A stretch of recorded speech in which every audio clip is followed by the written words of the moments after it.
بسم اللہ الرحمن الرحیم۔ حضرت علی کرم اللہ وجہ کی دانش اور عقل مندی اور فصاحت اور بلاغت سے کون واقف نہیں۔ اہل ایمان تو کیا غیر مسلم بھی آپ کے اوصاف کے گن گاتے نظر آتے ہیں، اور 14 صدیاں گزرنے کے باوجود آج بھی آپ کے فرمودات اور آپ کے اقوال سے رہنمائی اور روشنی حاصل کی جا رہی ہے۔ اپنی آج کی اس ویڈیو میں ہم آپ کے ساتھ ایک ایسا روح پرور واقعہ شیئر کرنے جا رہے ہیں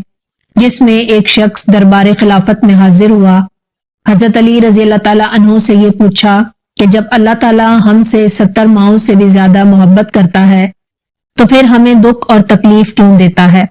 ہمیں مصیبت اور پریشانی میں مبتلا کیوں کرتا ہے۔ جناب علی رضی اللہ تعالیٰ عنہ نے اس بات کا کیا جواب دیا، آپ تک تفصیل سے جواب پہنچائیں گے۔ دوستو، امام علی رضی اللہ تعالیٰ عنہ کو اپنی دانش کی وجہ سے ہی باب العلم کہا جاتا ہے، جس کی بنیاد رسول اکرم صلی اللہ علیہ وسلم کی ایک حدیث ہے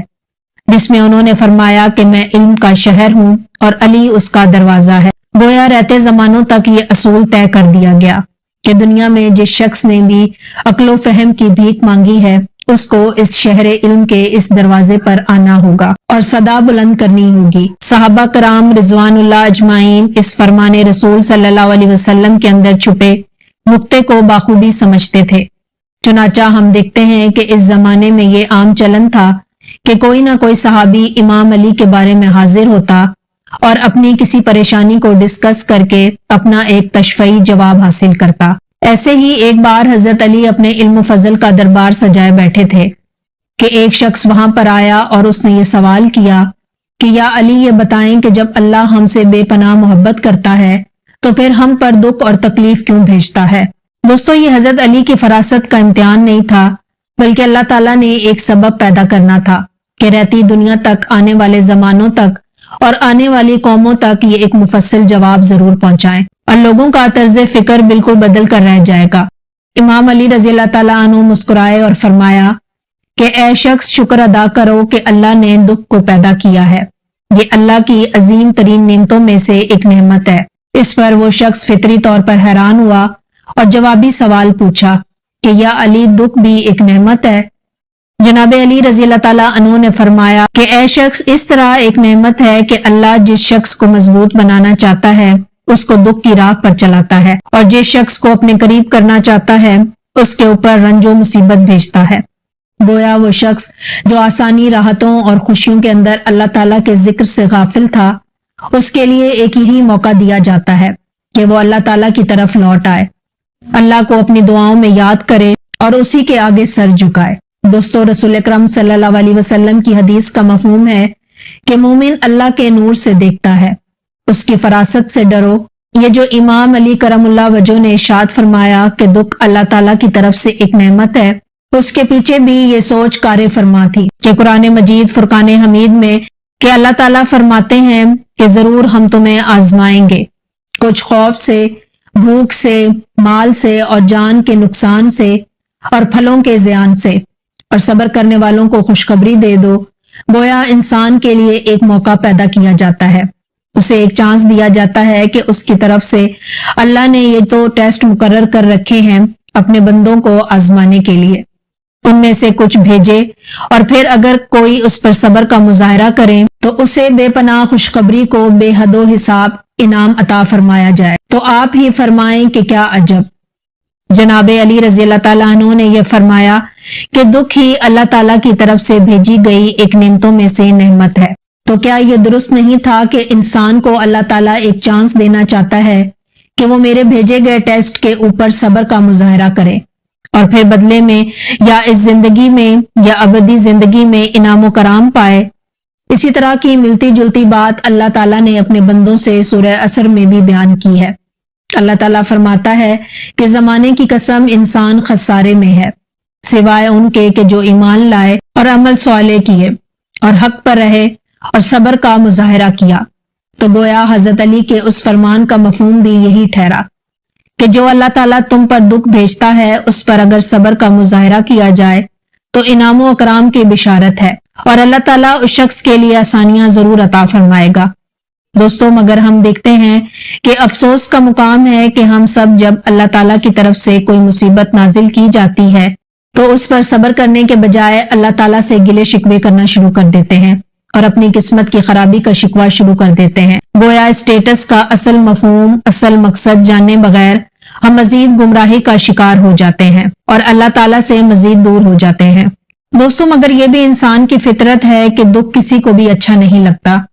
کوئی بھی پریشانی اور مصیبت میں گھرنا نہیں چاہتا، اور خوشی ہر دل عزیز ہے اور ہر شخص یہ چاہتا ہے کہ اس کا ہر لمحہ خوشی میں گزرے۔ آپ تک حضرت علی رضی اللہ تعالیٰ عنہ کا ایک اور فرمان پہنچاتے ہیں جس میں انہوں نے بتایا کہ انسان کو خوشی کس چیز سے ملتی ہے۔ ایک بار امام علی مقام کہیں جا رہے تھے کہ آپ نے دیکھا کہ راستے میں ایک شخص اداس بیٹھا تھا۔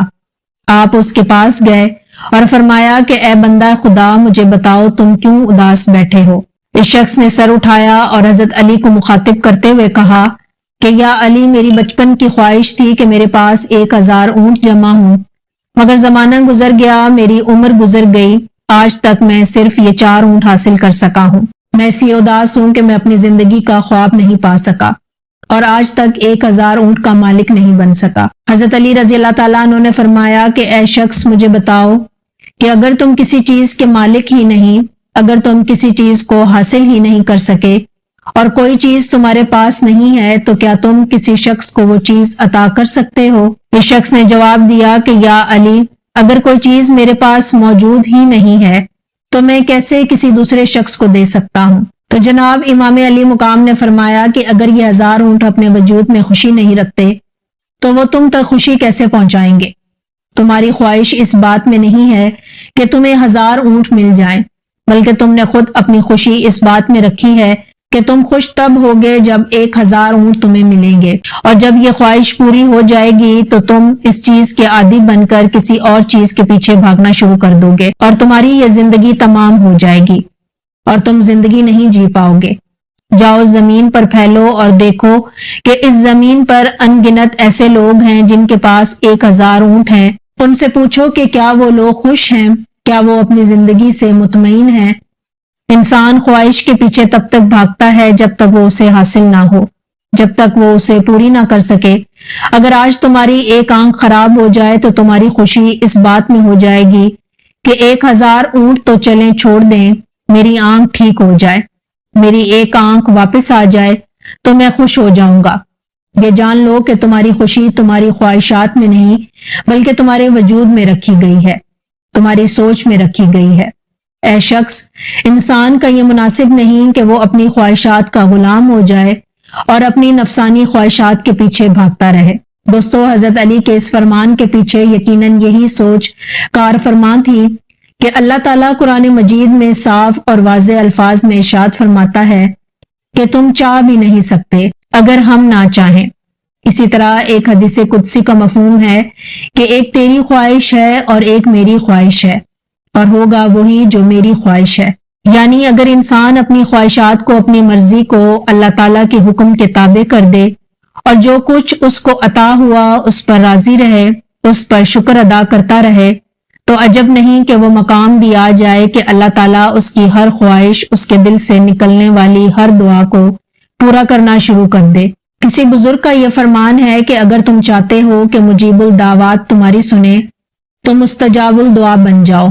تو راضی برضا ہو جاؤ، یعنی اللہ تعالیٰ کے ہر کام کو باخوشی سر تسلیم خم کر دو اس کے سامنے۔ امید ہے کہ آپ کو ہماری آج کی ویڈیو بھی پسند آئی ہوگی۔ اگر ویڈیو پسند آئی ہو تو ہمارے چینل کو سبسکرائب کریں۔ ملتے ہیں نیکسٹ ویڈیو میں، تب تک کے لیے مجھے دیں اجازت۔ اللہ حافظ۔